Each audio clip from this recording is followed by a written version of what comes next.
लहू देकर तिरंगे की बुलंदी को संवारा है। वतन जितना तुम्हारा है वतन उतना हमारा है।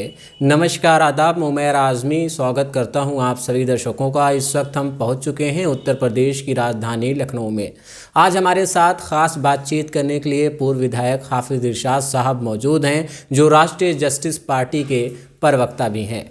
आपको बता दें, हाफिज़ इरशाद साहब अलीगढ़ मुस्लिम यूनिवर्सिटी के प्रेसिडेंट भी रह चुके हैं और गोपालपुर आजमगढ़ से विधायक भी रह चुके हैं। आज जो हालात पूरे देश में चल रहे हैं उस पर हम तफसीलन बातचीत करते हैं हाफिज़ इरशाद साहब से। स्वागत है हाफिज़ साहब आपका। जी शुक्रिया। हाफिज़ इरशाद साहब, पहला सवाल ये है, जो कल किसानों का जो प्रोटेस्ट है उसको लेकर के आप क्या कहना चाह रहे हैं?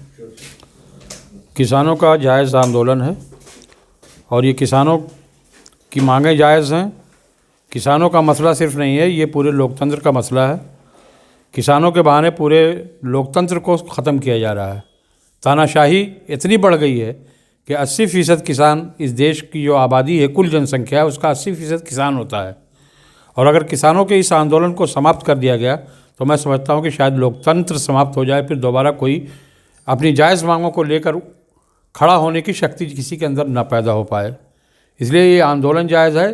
राष्ट्रीय जस्टिस पार्टी इस पूरे आंदोलन की हिमायत करती है और ये पार्टी मोहतरम इलियास आज़मी साहब, जो हमारे राष्ट्रीय नेता हैं, राष्ट्रीय अध्यक्ष हैं, उनके नेतृत्व में किसानों के कंधे से कंधा मिला करके खड़ी हुई है। जी, अभी हाफिज़ इरशाद साहब, आपने लोकतंत्र की बात कही है, तो इसी लोकतंत्र में लोगों का कहना है कि जो पक्ष है वो पूरी तरीके से विपक्ष पर हावी हो चुका है और विपक्ष कहीं ना कहीं आवाज़ उठाने से डर रहा है। तो क्या राष्ट्रीय जस्टिस पार्टी इसमें क्या मंसूबे हैं?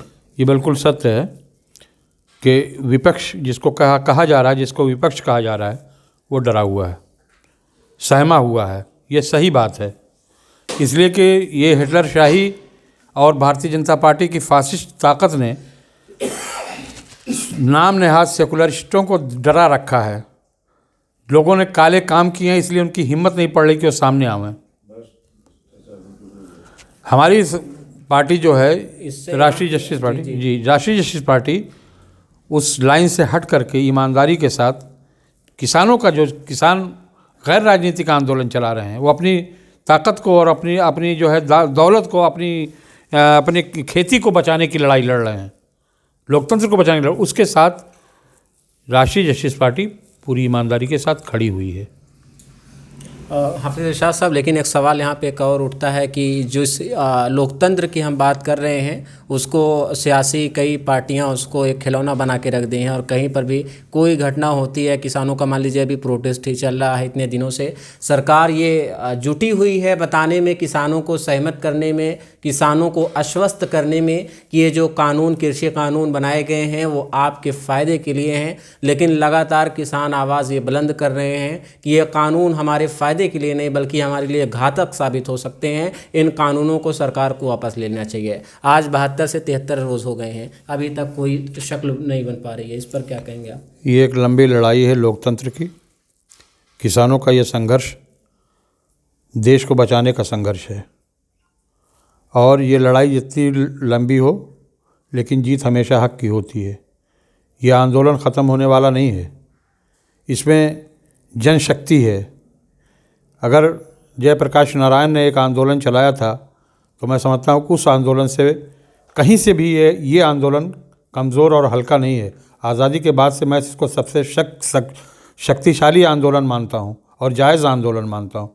ये आंदोलन इनके बस का नहीं कि ख़त्म कर लेंगे। हाफिज़ इरशाद साहब, आप राष्ट्रीय जस्टिस पार्टी के राष्ट्रीय प्रवक्ता भी हैं, तो आप ये बताइए कि इस आंदोलन में आपकी राष्ट्रीय जस्टिस पार्टी किसके साथ खड़ी है? हमारी पार्टी सीधे जनता के साथ, किसानों के साथ खड़ी है, इसलिए कि देश की 80% से ज़्यादा 90% जनता जो है वो इस काले कानून के ख़िलाफ़ है और किसानों के साथ है।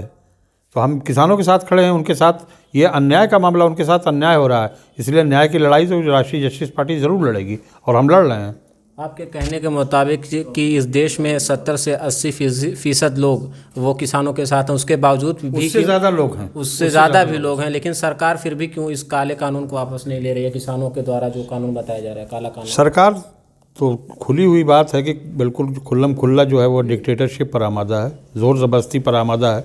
किसानों को का दमन हो रहा है उनके साथ अन्याय और जुल्म हो रहा है, कीलें गड़वाई जा रही हैं, आहनी दीवारें खड़ी की जा रही हैं, ये किसानों को रोका जा रहा है या ऐसा लगता है किसी दुश्मन फौज की सेना को रोका जा रहा है? ये दुश्मन है किसान। 80% जो धरती के बेटे हैं, जो हमको लोगों को खिलाने का काम करते हैं, लोगों को ज़िंदा रखने का काम करते हैं, उनको जो है बिल्कुल दुश्मन की तरीके से देखा जा रहा है, उनके साथ व्यवहार दुश्मनों जैसा किया जा रहा है। हाफिज इरशाद साहब, जो नेशनल टीवी चैनल्स हैं, जिसकी भी बात कर लें, किसी भी आप टीवी चैनल की बात कर लीजिए, तो उस पर जब आप खबरें देखते हैं, टुकड़े टुकड़े गैंग और देशद्रोह, लाल किले पे झंडा फहरा दिया गया, राष्ट्रीय ध्वज का अपमान कर दिया गया, किसानों पर तरह तरह के आरोप लगते हैं, तो इसके बारे में आपके क्या ख्यालात हैं? ख्यालात हैं आपको, इन फासिस्टों की, इन पूंजीपतियों की हिम्मत इतनी बढ़ गई है कि पहले तो सिर्फ इस देश के मुसलमानों को ये टुकड़े टुकड़े गैंग, ISI का एजेंट, पाकिस्तान का एजेंट कह करके बदनाम करते थे। अब इनकी हिम्मत इतनी बढ़ गई कि अब ये धरती के बेटों को भी जो है ये गद्दार और खालिस्तानी और पाकिस्तानी कह करके उस आंदोलन की कमर तोड़ना चाहते हैं। तो 80 से लेकर के 90% तक अगर देशद्रोही हो गए तो देश प्रेमी कहाँ बचे? कौन है देश प्रेमी? लगता है कि इस आंदोलन की कमर कहीं से भी टूट सकती है? आंदोलन की कमर नहीं टूटनी है। ये जो पूंजीवादी शक्तियां हैं ये ज़रूर चकनाचूर हो जाएंगी, ये हमको पूरा विश्वास है।